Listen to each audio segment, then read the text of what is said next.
Meus amados irmãos, bom dia a todos, a paz do Senhor Jesus, tudo bem aí com vocês? Tranquilo?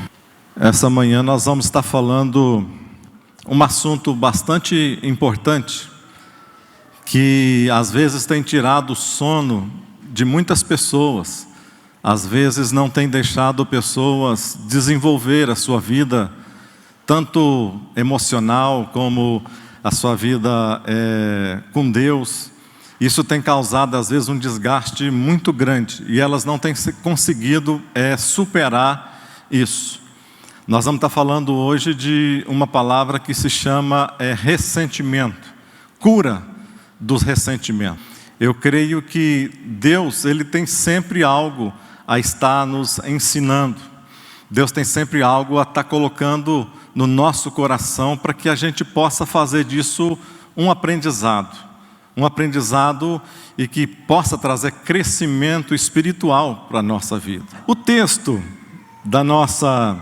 Os textos de referência aqui da nossa lição, diz assim lá em Hebreus 12, diz assim, no verso 14, diz: segui a paz com todos e a santificação, sem a qual ninguém verá a Deus. Olha só, aí o complemento disso, ele diz assim: tendo cuidado de que ninguém se prive da graça de Deus, e de que nenhuma raiz de amargura brotando vos perturbe, e por ela muitos sejam contaminados. Às vezes as nossas emoções, todas as nossas emoções, elas são responsáveis por o nosso mover, o nosso dia a dia. Nós sentimos raiva, nós sentimos ira, nós sentimos alegria, nós sentimos às vezes uma paz maravilhosa no nosso coração. As emoções fazem parte do nosso dia a dia. Não é porque às vezes nós somos obreiros, somos pastores, somos crentes, que nós vamos deixar às vezes de irar.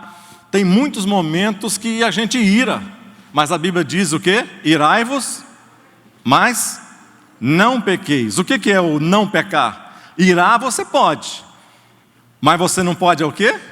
Pecar, ou seja, é o complemento, é o passo seguinte disso. Quantas vezes de nós, no trânsito principalmente, é uma loucura, irmãos? É uma loucura o trânsito. Cada um está com a cabeça num lugar, cada pessoa está com a emoção centralizada no negócio, e às vezes encontra aí num local de trânsito, num sinal, numa saída, numa fechada, às vezes sem querer, as pessoas perdem a razão completamente. Por quê? Às vezes por coisas mínimas, por causa de detalhes pequenos no seu dia a dia. Às vezes nossas casas, nossas famílias, com filhos, com esposa, com marido. Às vezes nós tratamos tão bem pessoas que conseguimos superar, conseguimos frear as nossas emoções mais fortes com pessoas totalmente desconhecidas. Mas às vezes quando entramos para dentro de casa, nós damos vazão a esses impulsos mais malignos que existem, falar palavras grosseiras, expressões grosseiras, fazer coisas que desagradam a Deus. Então, essas emoções fazem parte da nossa vida.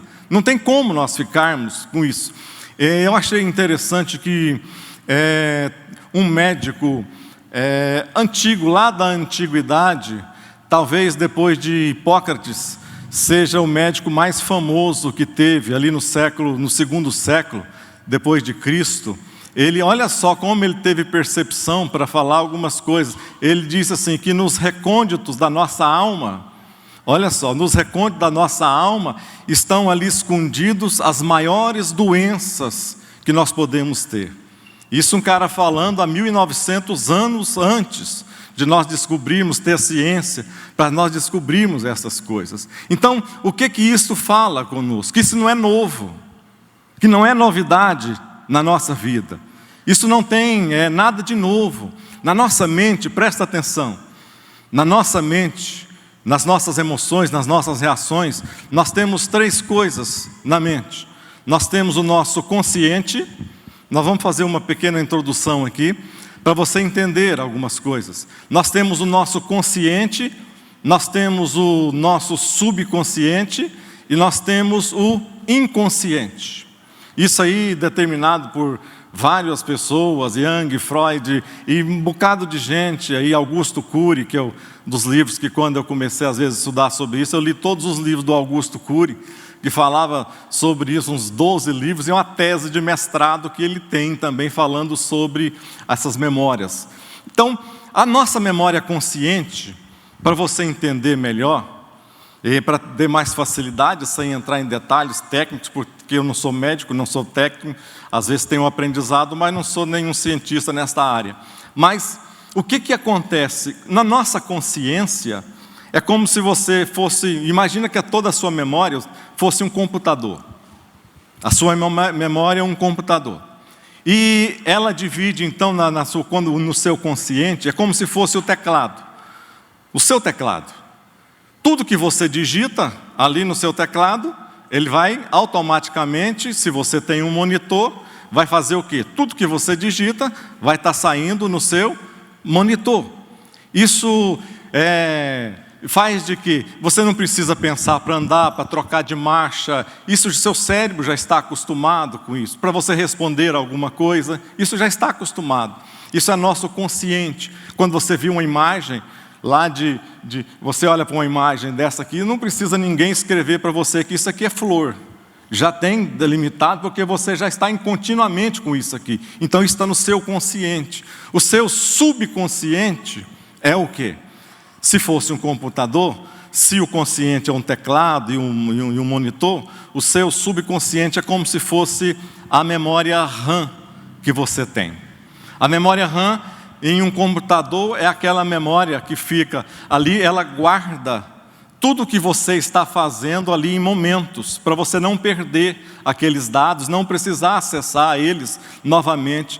Então essa memória RAM, ela fica ali no seu computador e ela vai atualizando tudo que você está fazendo naquele momento, porque caso você precise, você não precisa fazer grandes pesquisas, já está ali disponível para você. O seu nome, o nome da pessoa que você conheceu, o nome de telefone que alguém te deu, o nome de uma rua, o nome de alguma coisa. Então está disponível para você, ali naquele momento. Guarda memórias, as memórias passadas, mas memórias que não fizeram grande diferença na sua vida. São memórias que vão e vêm, entram e saem no seu dia a dia. Isso é o seu subconsciente. E o que é o seu inconsciente? Se um é teclado, monitor, o outro memória RAM, o subconsciente, ou o inconsciente, melhor dizendo, é o quê? É como se fosse o seu disco rígido.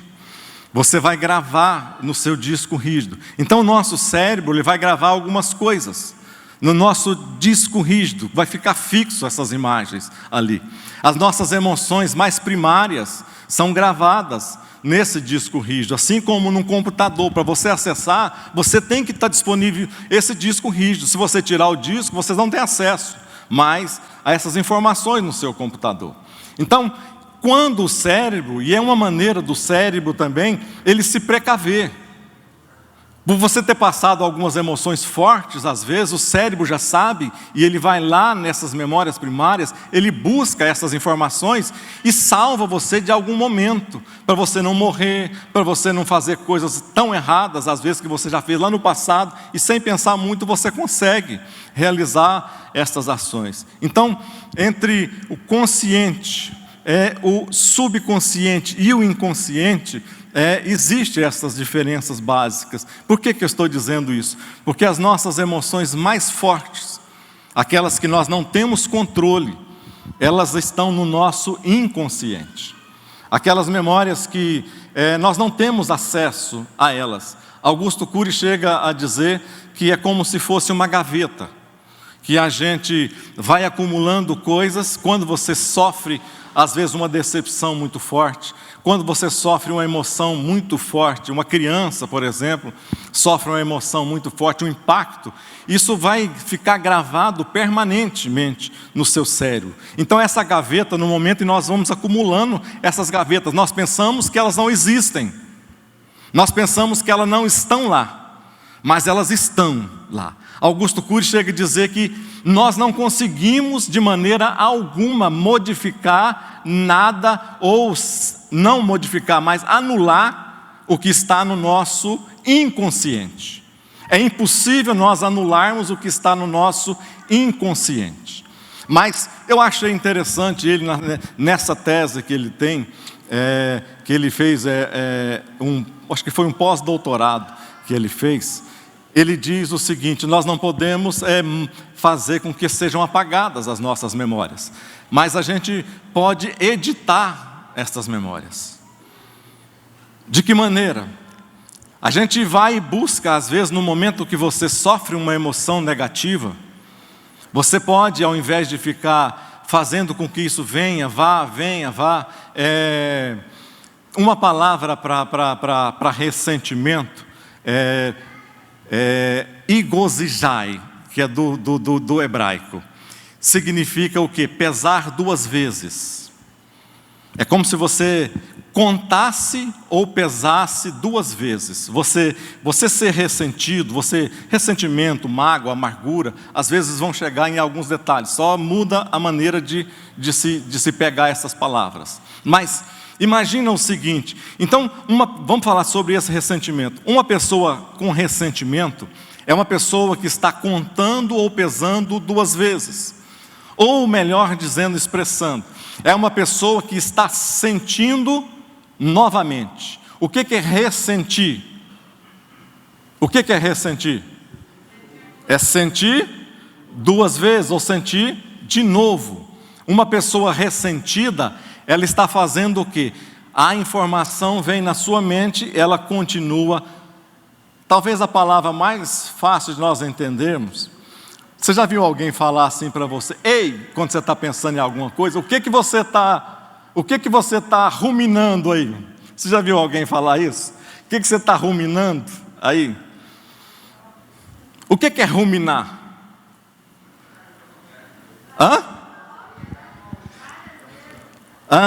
Ruminar é somente alguns tipos de animais que tem isso. A vaca, por exemplo, é uma delas, que no seu estômago tem algumas divisões. Ali são 4 divisões que tem, e no estômago de uma vaca ali, e ela faz o quê? Ela engole o alimento. Ela começa a mastigar esse alimento, começa a ruminar esse alimento, mastiga, ela engole aquele alimento, o alimento entra numa parte do seu estômago e ele não vai para o intestino. Ele fica ali um tempo e com alguns gases e com alguns elementos ácidos que tem ali, o estômago volta ele novamente para a boca do animal, do gado. E o que acontece? Ela mastiga de novo aquilo e engole novamente aquilo. O que é ressentimento? Então, ressentir é você ficar ruminando, é você fazer com que aquela dor que está te causando, ela não vá embora.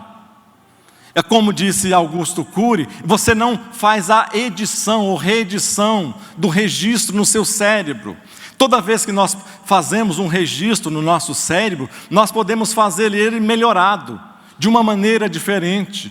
Ao invés, porque todas as vezes que nós ficamos aqui, esse ressentimento, esta mágoa doída na nossa alma, e a gente pensa nisso, preste atenção numa coisa: cada vez que isso vem e que a gente rumina isso, ele desce pior para o nosso interior.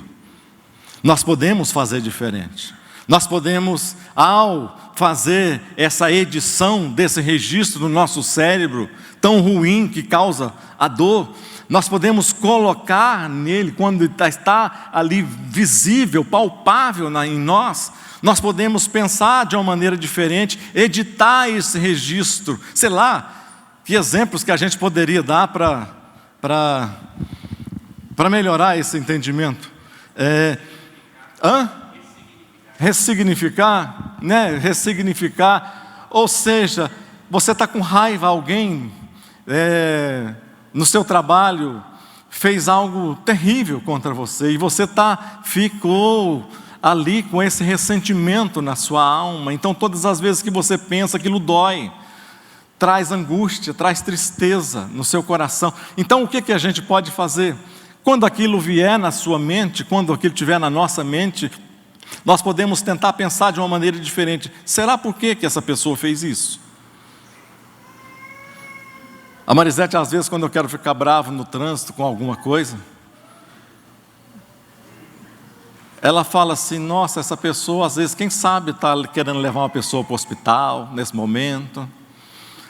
Às vezes a pessoa está tão estressada no trabalho, chegou tão cansado do trabalho, tão, às vezes, limitado, com uma doença em casa, com falta de vida financeira em casa.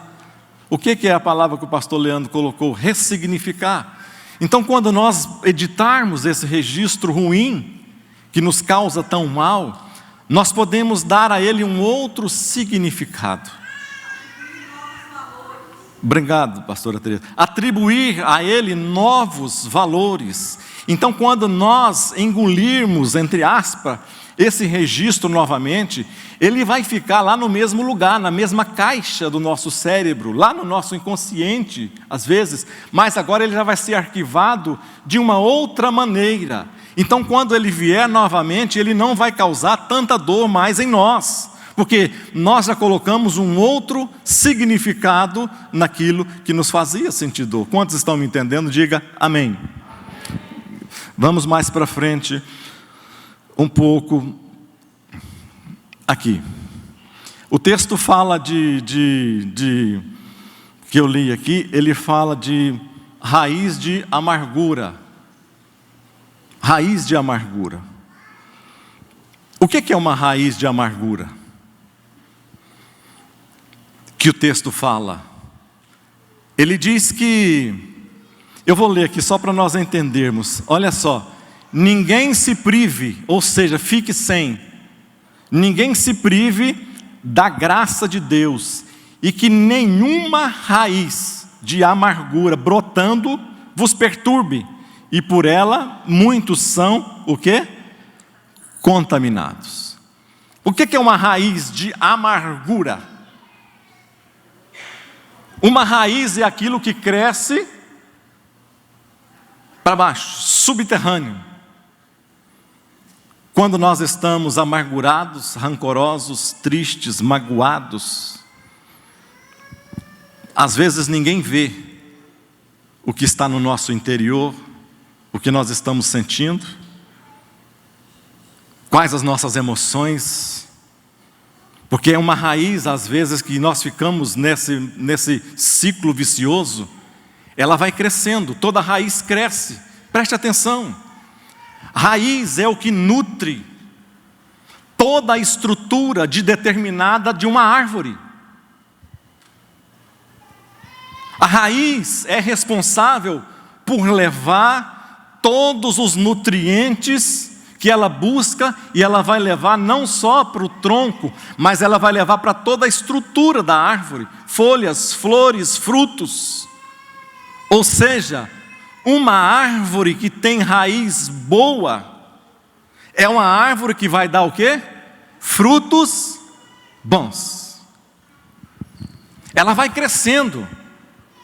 Esta raiz de amargura, ela vai crescendo, ninguém está vendo. Ela vai crescendo, vai se aprofundando ali, e ninguém está vendo, mas um dia ela vai brotar. Um dia ela vai brotar. E quando ela brotar, o que vai acontecer? Tem uma história, um homem, preste atenção para você ver como que as coisas acontecem. A revista Time, ela publicou a foto de um homem na sua capa, e contou a história desse homem, que resumidamente é o seguinte: Leonardo Rolf, homem que trabalhou em um laboratório na Pensilvânia durante 19 anos, um bom empregado, líder de escoteiros, bom pai, homem frequentador da igreja batista, crente, um homem admirado pelas pessoas. Num determinado dia, sem mais nem menos, ele pega 2 pistolas, vai na empresa que ele trabalhava e assassina a maioria dos seus colegas de trabalho. Motivo: durante aqueles 19 anos, as pessoas que estavam ao seu lado ali foram promovidas, tiveram algum tipo de ascensão na empresa, e ele não.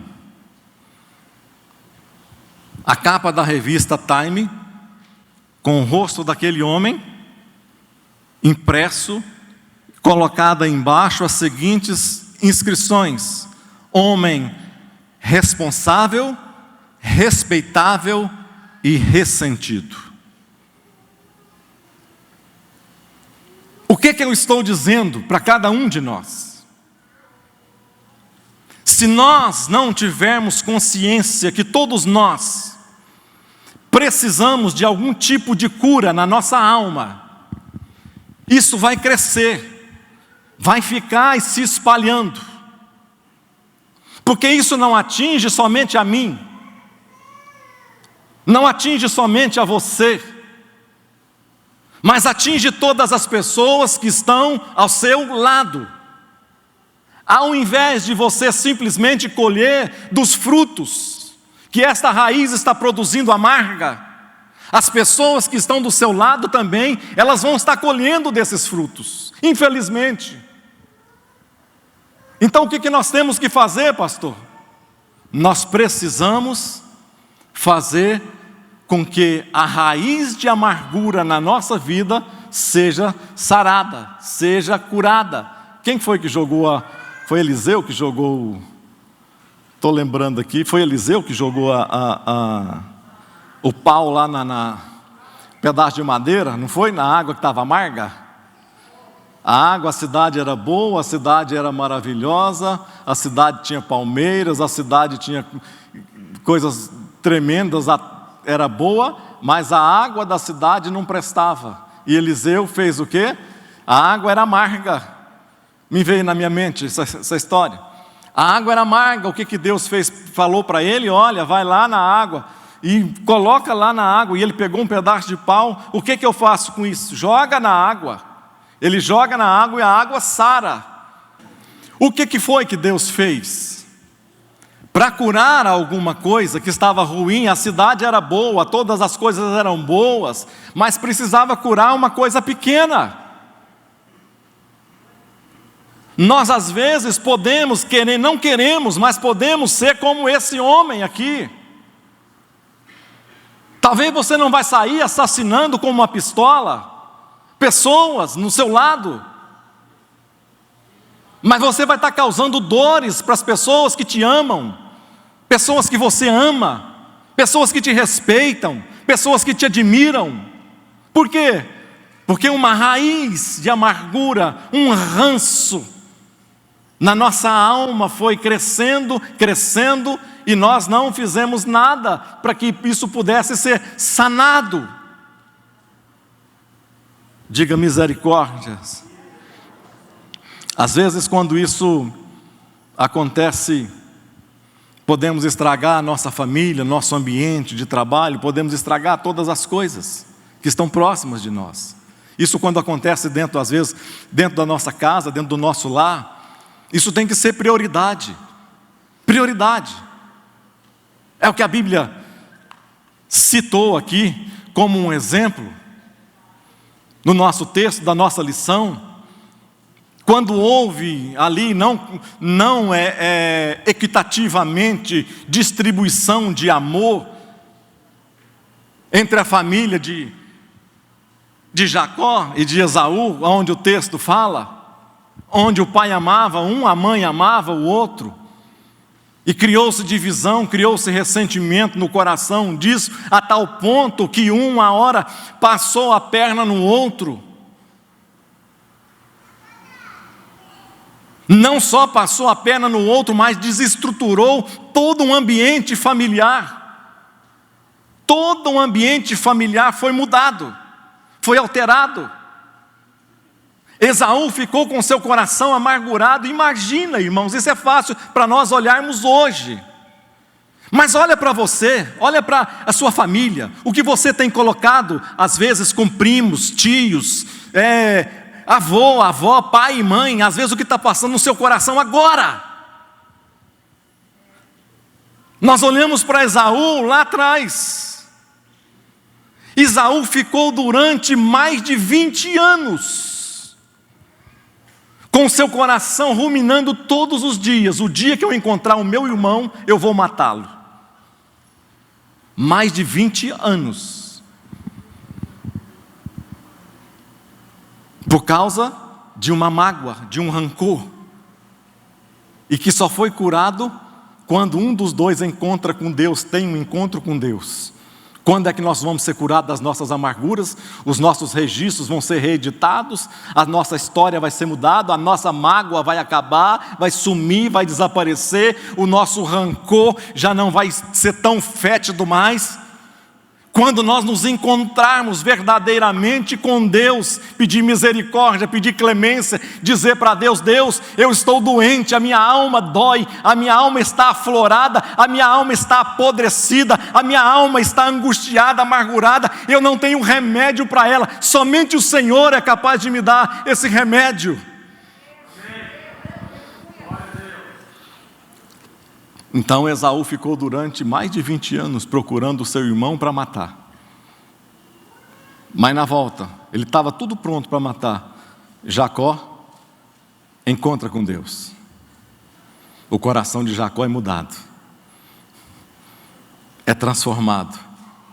Eu quero que você entenda isso, a pregação não é essa, mas eu quero que você entenda uma coisa: quando o meu coração, a amargura sai do meu coração, ela faz o caminho inverso. Quando o rancor sai do meu coração, ele faz o caminho inverso. Agora, aquilo que estava afetando a minha casa, a minha família, quando eu dou a prioridade para Ele entrar e fazer uma obra na minha vida a respeito desse mal que eu estou sentindo, Ele começa a fazer isso de dentro para fora da nossa vida. Ele começa de dentro, Ele fez isso na vida ali de Jacó. Ele transformou a vida de Jacó, e ao transformar a vida de Jacó, Ele transforma também a vida de todas as pessoas novamente que estão ao lado de Jacó. Agora, quando ele encontra o seu irmão, o irmão que queria matá-lo com espada, com homens, 400 homens, para matar Jacó, mas Jacó com o coração quebrantado, ao avistar o seu irmão, ele tenta fazer barganha, dá dinheiro, dá vaca, dá gado, dá ovelha, nada funciona, porque a ira estava no coração de Esaú. Mas quando Jacó foi quebrantado por Deus, ele se encontra diante de Esaú, se dobra, se quebranta, se joga diante de Esaú. O coração de Esaú não teve como. Aquele homem que quis matar, que queria matar, que queria vingar, tinha direito à vingança, tinha direito de fazer retaliação. Quando Jacó se quebranta e se joga diante dele, a arma que Esaú teve foi levantar Jacó pelos braços e abraçar o seu irmão. Quantos estão entendendo? C.S. Lewis tem uma palavra que diz que... Eu até vi os livros de C.S. Lewis ontem, depois de muitos anos que ele morre. Eu vi ali, fui com a Mariseta, ela queria comprar uns livros. Eu vi alguns livros, todo um punhado de livro dele editado. Mas ele tem uma palavra que diz assim: o perdão é muito lindo, o perdão é muito bonito, até que um dia nós precisamos usar ele na nossa vida.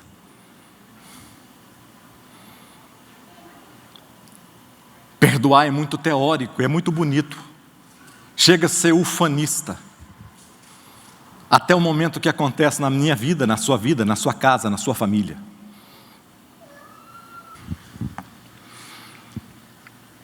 Porque às vezes nós não queremos liberar a pessoa que nos ofendeu. É mais fácil, quem gosta de falar isso demais da conta é a Cássia e a pastora Bernadette. Lamber ferida, fazer de vítima. Às vezes, para quem sofre, Tem aquela palavra que diz que quem bate esquece, quem apanha não esquece. Às vezes para nós que estamos ressentidos, às vezes para você que está amargurado, magoado, é muito mais fácil você viver o papel de vítima, sempre.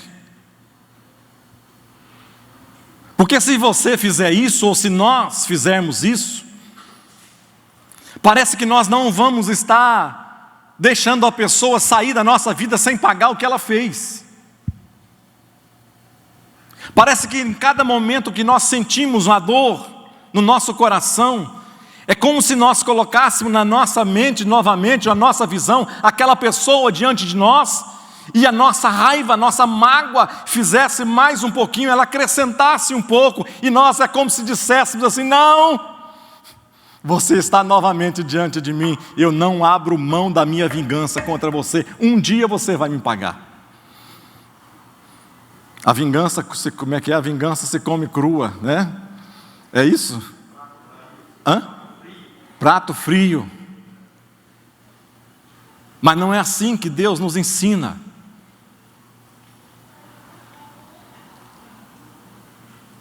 A maior facilidade que nós temos de sermos chamados cristãos é porque nós vivemos.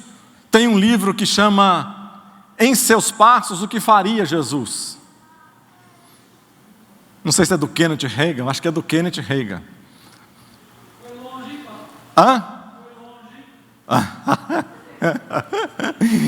Deixa eu te falar, quando eu converti em 91 na Adonep, eu converti na Adonep, pastor Salmo, pastora Cássia me ganharam para Jesus. Eu fui para a Adonep, pastor Roberto, pastora Tereza, pastor Rui, depois converteu depois. Pastor João Lourenço estava aqui, pastor Ivo eu ganhei para Jesus. Nós fomos para a Adonep e um dos trabalhos que me deu mais satisfação de fazer, lá não tem diácono, presbítero, evangelista, não tem nada disso. Mas um trabalho que o irmão Mário me deu para me fazer, era um trabalho simples, trabalhoso. Era levar, às vezes, o café numa garrafona, com chá, um negócio assim, com algumas bolachas, e também de tomar conta da nossa livraria. Então eu tomava conta da livraria lá da Adonep.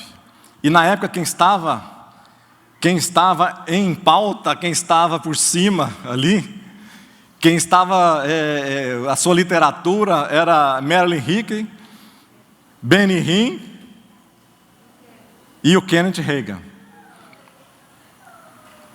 Então eu aprendi, li aqueles livros bastante, apesar das pessoas hoje sobre o Kenneth Hagin falar aqui da teoria da prosperidade, tá, tudo bem, fala de Benny Hinn e outras coisas, tudo bem. Mas aquilo modificou muito a minha estrutura de leitura, a minha estrutura de conviver, a minha estrutura de entender as coisas melhor. Ou seja, a leitura abre nossa mente. Por isso que a Bíblia diz: conhecereis a verdade e a verdade vos libertará. A verdade é Cristo, mas aonde está descrito esta verdade? Aonde que eu consigo enxergar melhor essa verdade? Na palavra dele, na Bíblia Sagrada. Então é por isso que fiz, e nesses livros do Kenneth ali, naquele momento, ele ensinava muito estas coisas.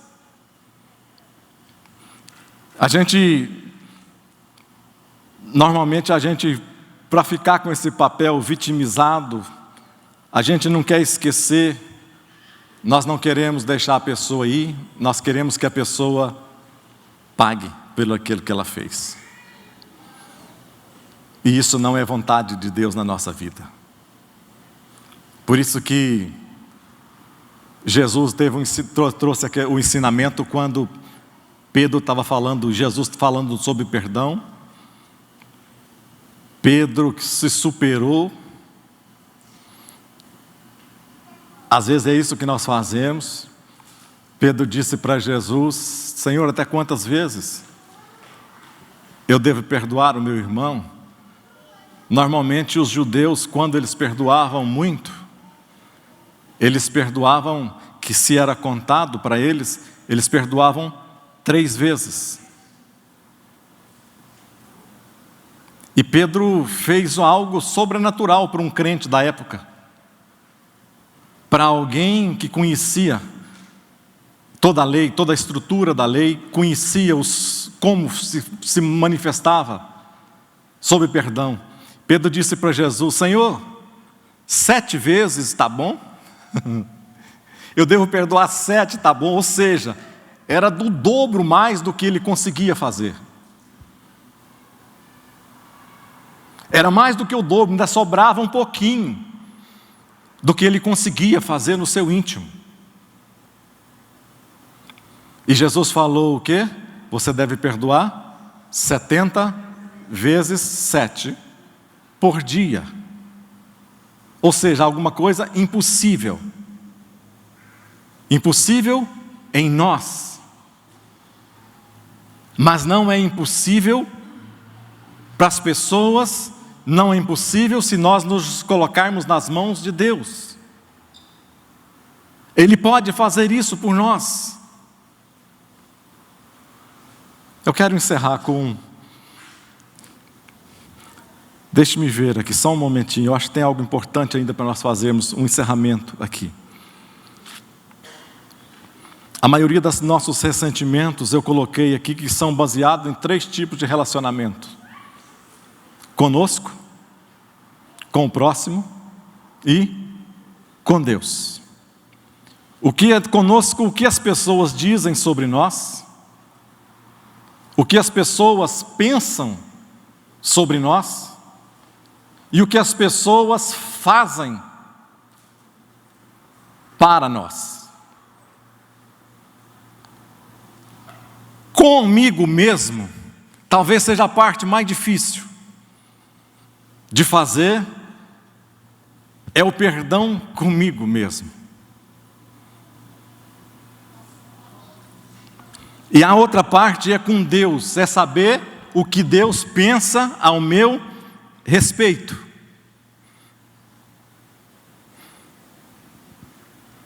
Talvez, às vezes eu imagino, de alguns lugares que Deus já me tirou.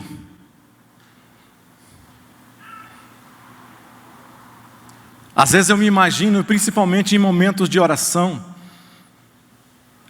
é que Deus vai lá no recôndito da alma, vai lá no subconsciente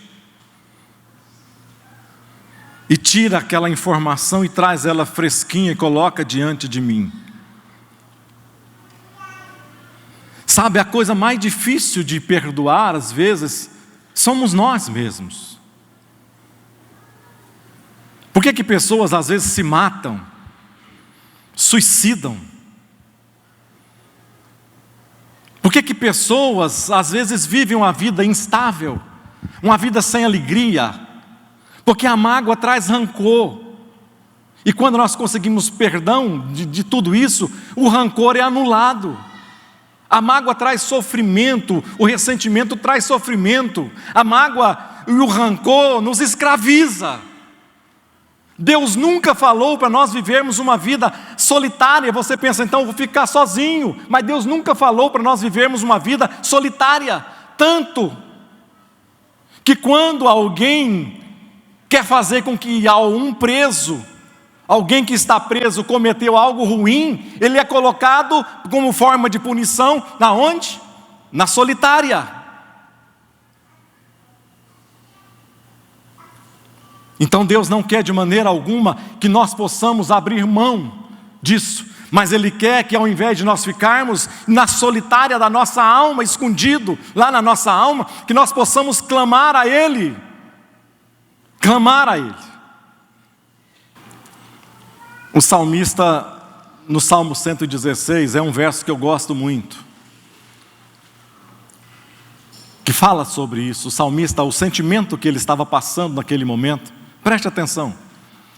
Ele diz assim: volta, ó minha alma, para o teu repouso, porque o Senhor te faz bem, Porque tu, Senhor, olha só, volta minha alma ao teu repouso, porque o Senhor te faz bem. Aí ele lembra, porque tu, Senhor, livraste a minha alma da morte, os meus olhos das lágrimas e os meus pés da queda. Eu amo essa palavra. E é normalmente quando eu penso nisso é que eu volto. A minha alma está longe às vezes, a minha alma está angustiada, triste. Eu lembro desse verso e eu digo para minha alma, volta, volta ao teu repouso, porque o Senhor te faz bem. Aí ele me lembra, porque o Senhor já fez, livraste os meus pés da queda, os meus olhos das lágrimas.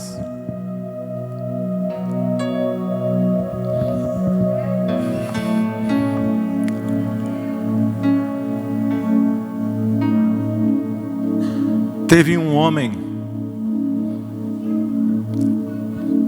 ele queria colocar em prática na sua sala de aula, como se fosse uma sala como essa. E ele quis que as suas teorias, o que os alunos pensavam a respeito das suas teorias, a respeito da vida. E ele quis colocar isso em prática, preste atenção. Ele tinha trazido alguns objetos na sua sala de aula para exposição. E ele pegou um vaso largo. E nesse vaso ele pegou 4 pedras grandes e colocou dentro desse vaso. E ele distribuiu dentro desse vaso de vidro. E aquilo ficou cheio. Ele virou para os seus alunos e perguntou: o vaso está cheio ou está vazio? Os alunos inicialmente falaram: o vaso está cheio. Ele então pega uma outra vasilha, com pedras pequenas agora, com pedras bem menores, pedregulhos. E ele começa a jogar esses pedregulhos em cima daquelas pedras, e elas vão se acomodando, vão entrando, vão passando por meio daquelas pedras grandes e vão se acomodando no fundo daquele vaso. E ao terminar aquele balde de pedras pequenas, ele volta novamente para os seus alunos e pergunta: o vaso está cheio ou vazio?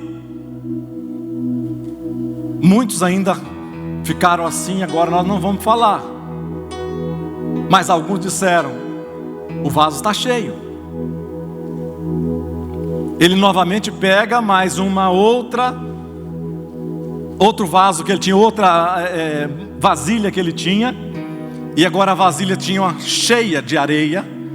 E ele pega a areia e gentilmente começa a jogar a areia por cima daquele vaso, e a areia vai se espalhando, adentrando naqueles pequenos coisas, e ela vai entrando, até que a vasilha inteira cabe ali dentro daquele vaso. E ele, pela última vez, ele pergunta aos seus alunos: o vaso está cheio ou o vaso está vazio? Agora pouquíssimas pessoas, mas ainda falaram: o vaso está cheio. Porque estava cheio. Ele foi lá, mais uma vez, pegou um balde que tinha ali, cheio de água, e começou a derramar a água dentro daquela estrutura. E a areia foi chupando aquela água, ela foi tomando posse daquela água, até que não sobrou mais água nenhuma.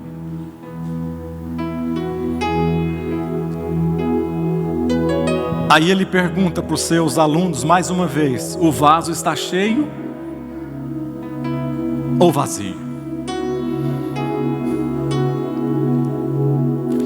E ele pede agora para os seus alunos fazerem a experiência inversa.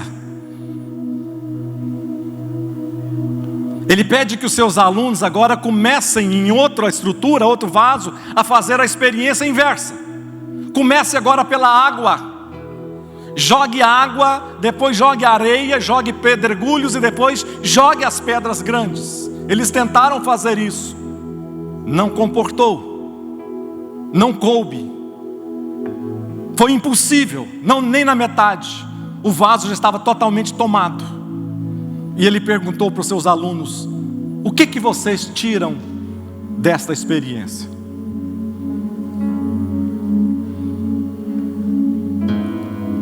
Talvez alguns de nós poderiam até responder: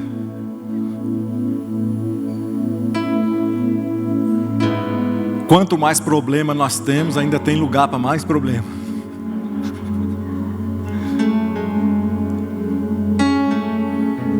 Mas ele disse: eu quero que você saia daqui levando isso no seu coração. Se nós quisermos resolver ressentimentos, mágoas, tristezas, angústias na nossa vida, nós temos que pensar, raciocinar. E ao fazer isso, nós temos que tomar uma decisão. E a decisão que nós temos, que eu tenho que tomar e você tem que tomar: comece com as coisas mais importantes que você acha. Comece com as grandes coisas. Comece a resolver as coisas maiores. Esqueçam as picuinhas. Esqueçam as dorzinhas. Esqueçam as coisinhas pequenas. Elas vão se encaixar se você resolver as maiores primeiro. Eu quero que você nesse instante feche os seus olhos. Eu quero orar para você, eu quero orar para que Deus possa nos abençoar, que Deus possa ter misericórdia da nossa vida.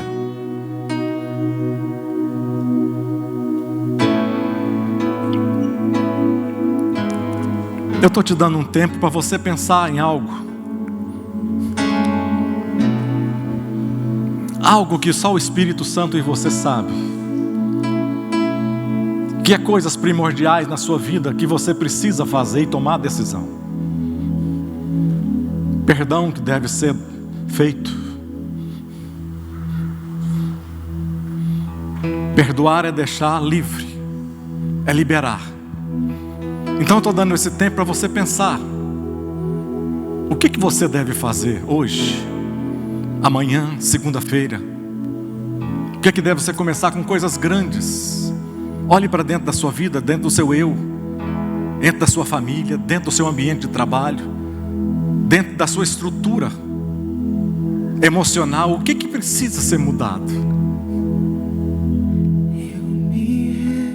Amado Deus.